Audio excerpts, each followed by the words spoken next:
DJ Rajan बाबू।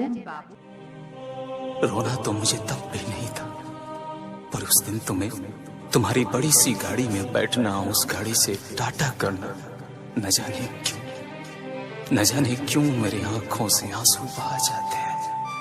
मुझे नहीं पता कि तुम कहाँ किधर हो, पर मेरे दिल में तुम दुनिया भर की सवाल छोड़ गई हो।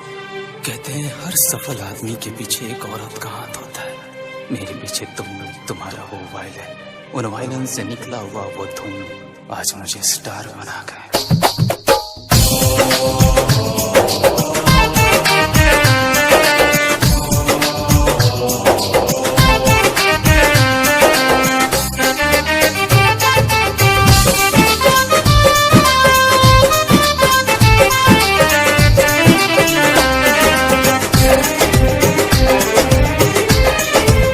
सनम तू कहाँ परा गईलू, काहे हमरा के तू भुला गईलू।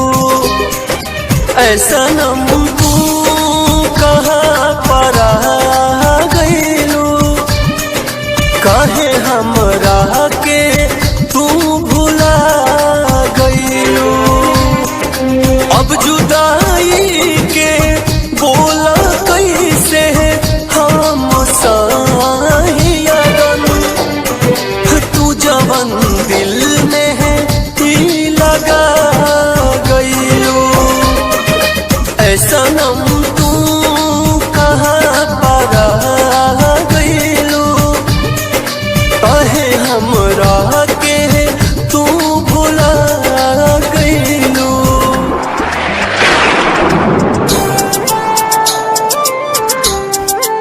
डीजे राजन बाबू, डीजे राजन बाबू, डीजे राजन बाबू सिरपत नगर।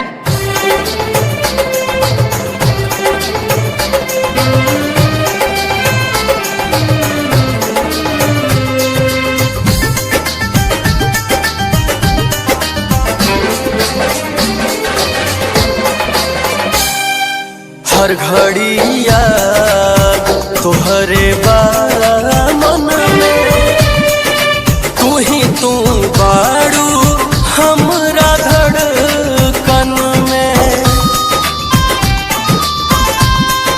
हर घड़ी याद तोहरे मन में, तू ही तू बाड़ू हमरा धड़कन में। तोहरा बिन चैना ना सुकून मिलेला हमरा, तू जवन दिल में ये लगा गईलू। तू जवन दिल में ये लगा गईलू। सनम तू कहाँ परा गईलू, काहे हमरा के तू भुला गईलू।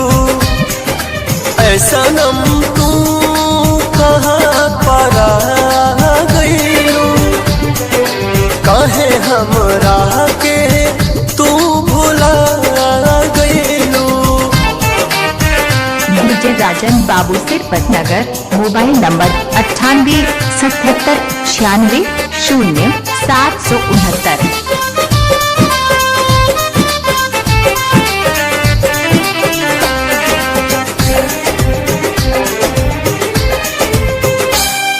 साथ में काटत रात दिन रहे, ऐसे मुँह मोड़ा बहू ना यकीन रहे।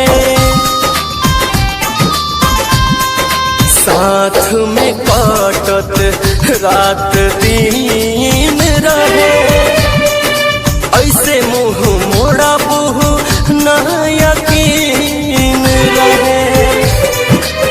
खता भइल कुछ न कहलू गर्दा दीपक से, प्यार में यार तू दगा कैलू। प्यार में यार तू दगा कई